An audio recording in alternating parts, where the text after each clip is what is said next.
Another month, another episode of Inspire Talk, a podcast all about unleashing different encounters of professional teachers. Swiftly, we highlight the lowlights in the teaching industry.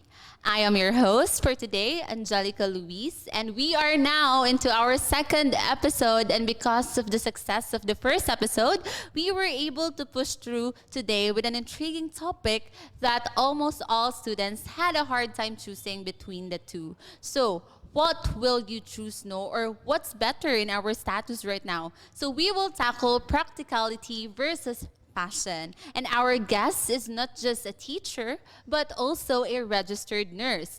We cannot deny the proficiency he has because he is a holder of NC2 in bread and pastry production, a first aid and disaster instructor, and he is also a biology professor, a coach, a moderator in several student bodies in the University of Science and Technology in Southern Philippines. And of course, I've heard that he just won an award last month for being an outstanding moderator for a student body. So let's welcome our guest for today, Mr. 𝗘𝗽𝗶𝘀𝗀𝙗.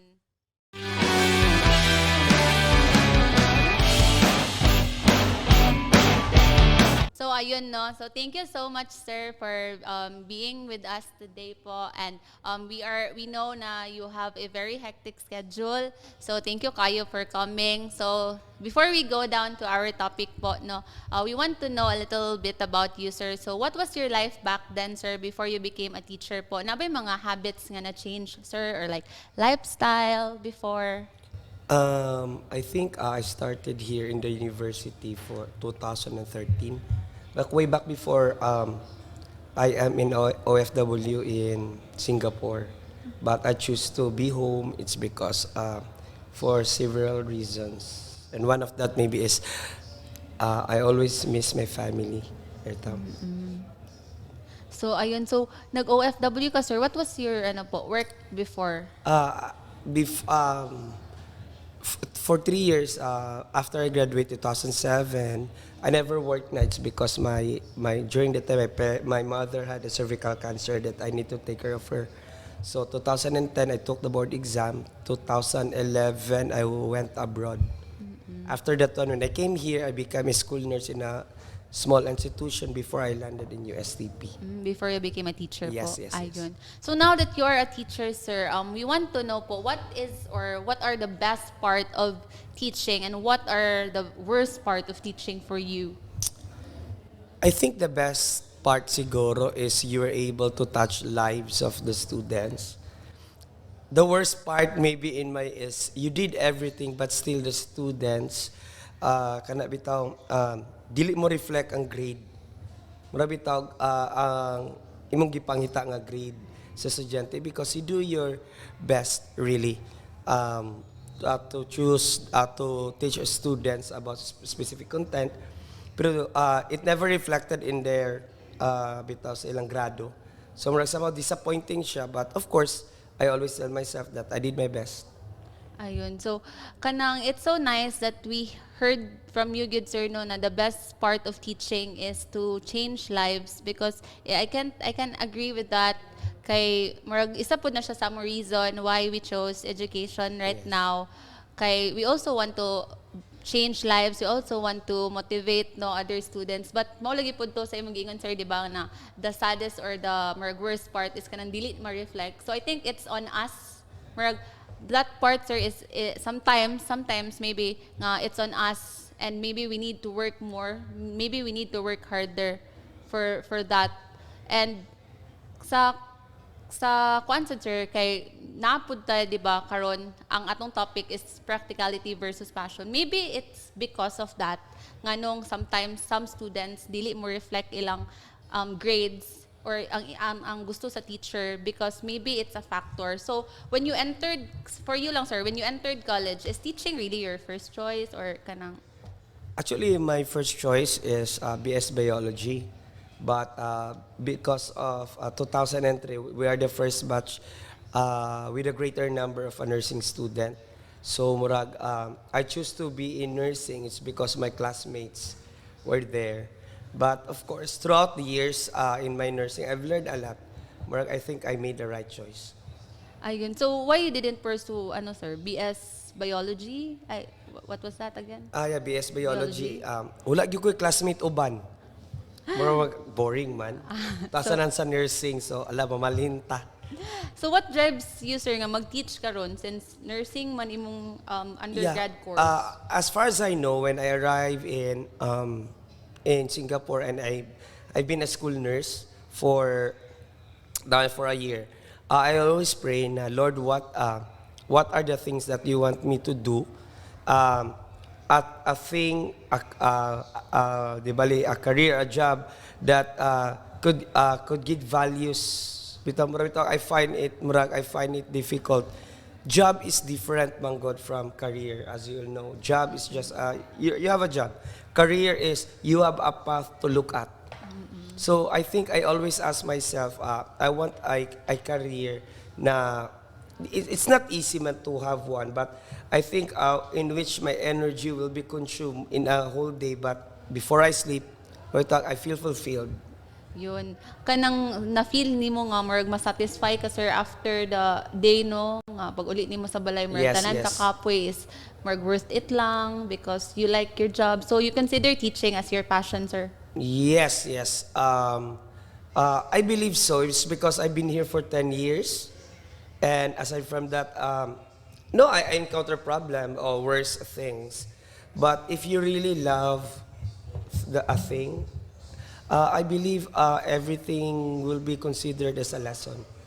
Ayun. It's a beautiful words no na if you love what you are doing, it will be a lesson for you. So this is a crucial part of choosing something and we want to master it ourselves, sir. So how important it is for you to know what you really want in terms of choosing your career, especially natay mga listeners karon na they are still like doubting pa unsa ilang gusto gyud. I think if you're going to ask me with your specific age right now, it's normal man to get confused. Unsa ba gyud imong kuan? If you're going to put it into context, we talk practicality. Unsa ba definition sa word na practicality?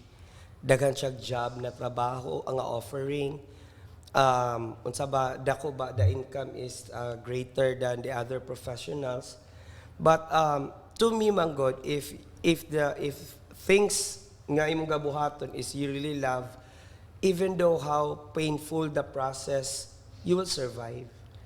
Pero bitag ang point is, kung kani imong gigusto nga butang, whatever it comes, whatever kana ma-encounter nimo, you would stay still because kani ang imong gipili in which your mind and your heart choose to stay.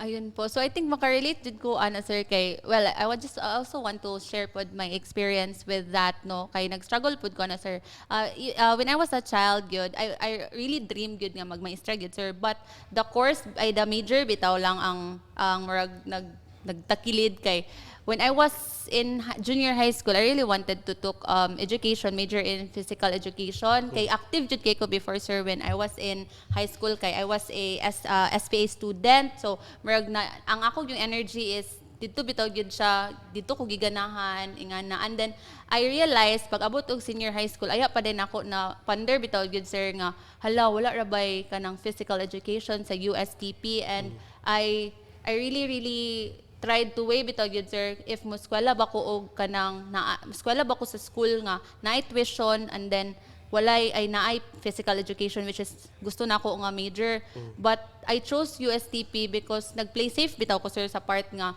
at least whatever happens kung mabagsak manggaling ko although I am a city scholar, libre man nun siya, pwede ko muskwela sa tanan school sa CDO, kay libre siya, but nagkuan bitaw ko sir, akong ginahuna nga, what if in the middle sa akong pagskwela, mabagsak ko, mawala akong scholarship, and then my parents will kanang bayad my tuition kay ingani, tas daghan kayo mahitabo, so daghan kay what ifs, kay best in what if, beaming nga generation sir, no? Ayun, so akong gipili is nag-USTP ko even though never nahimong choice na ako nga science akong i-major. So now I'm at the point po sir na marag struggle jud ko sa akong course kay dili na ko siya kanang gusto na ako ang education but my major I'm struggling because ako pong gina-look bitaw sir na kining what if dili ko maayo sa science, and then what will happen to my students in the future, murag ingana bitaw sir. So I really need your advice, like what is your advice for those students who do not know exactly what they want or what program good that suits them? Normally, akong ginahatag anak sa ilaha is, bitaw, dili man tanan butang makuha nato. That's definitely kuan gyud, no? And I always tell them to just continue. If you want, example, you want to become an engineer, but of course your parents cannot afford to to pay tuition or even the materials or project. Whenever place you are in, just continue, because if you really want engineering, after you graduate, you take the board, have a job, earn, then balik og eskwela. Ayun. Murag possible na siya, even though it take time, because sometimes the things that we love, the things that for us, para sa tuag yun, it takes time. Ayun. Oo, murag ang ko lang sa ko is just continue, because maybe for now that is di bali mong gusto. Later on in life, people change ilang decision. We don't know sa imong science, sakit animo which part of science, biology. Later on, you love that subject throughout. So there will be changes. Ang kuan manggod ana is, lahi manggod ang atong dream before and of what is in the present time or maybe in the future. That's why gani we are keep asking ourselves na para ba ni sa kuha? But actually, the initial conduit is, gusto ba yung kaani? Ani, bitaw na mga question. Normal yun na siya. Pero ako lang advice yun is, just continue. We don't know at the end of the line, you will see the things that you really love. Dili pa si mo ma-realize karon. Ayun. Lagi sir, no, kay maybe we chose, so kung natin mga listeners karon no nga, they choose practicality, maybe that choice will help you achieve your passion, no? Since if we choose practicality as of now, maybe in the future, like what sir said, no nga, kanang pwede ta mo eskwela again, it's never too late, kay we are a lifelong learners man. So it's never too late to achieve our passion. So kaning para sa imo sir, mas maayo ba gyud nga karon pa lang daan they start to choose their, or like kanang pilion nila ilang passion karon pa lang daan? Honestly, ako sa panana is, if dili mo passion gyud ang isa ka butang, pag namang goy problema, diretso ka mo buhi. Inana gyud ang kakaitabo always. So kung nakay passion, whenever difficulty you encountered, you will fight. It's because kani imong gusto, di ba?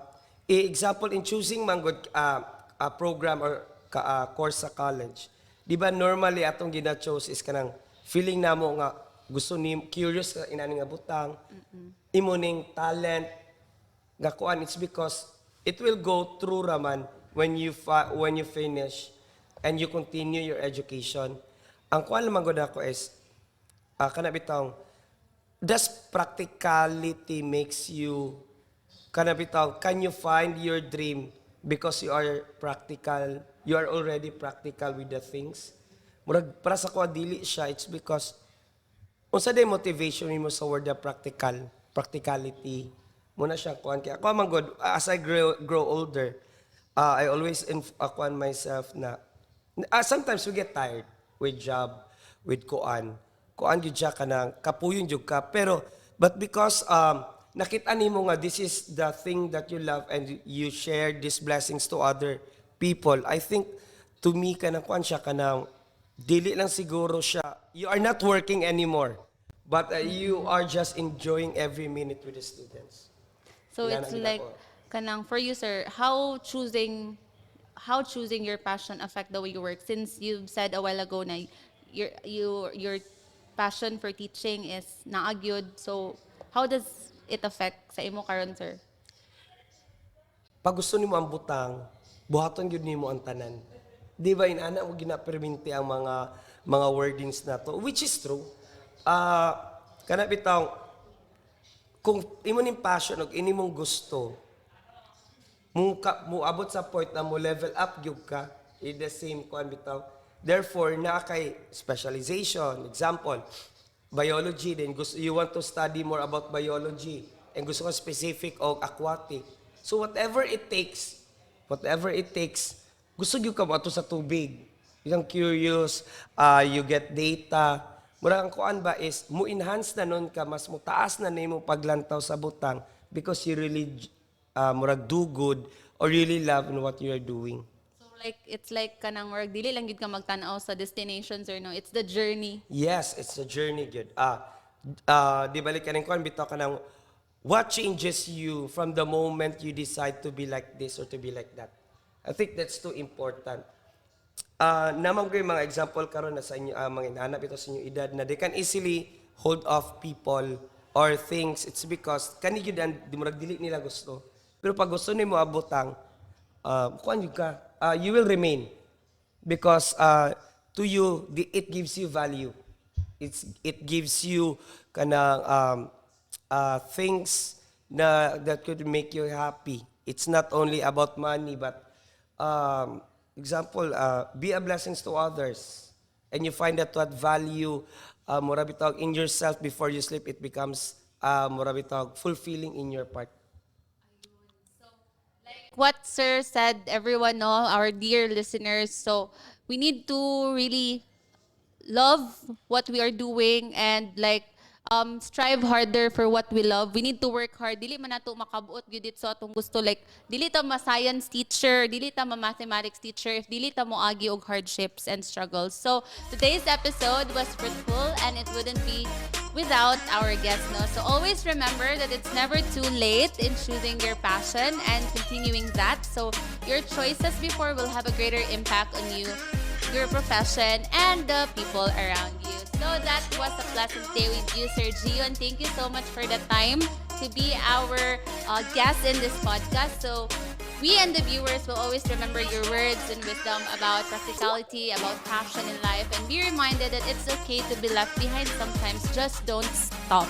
So ayun, and that's it for our second episode. If you have reached this part, I want you to congratulate yourselves because for sure the podcast episode has really inspired you to continue your chosen course. So don't worry, our next episode will be available next month. And of course, please don't forget to subscribe on our Spotify and YouTube channel. So swiftly, we highlight the lowlights in the teaching industry. Thank you so much, our dear listeners.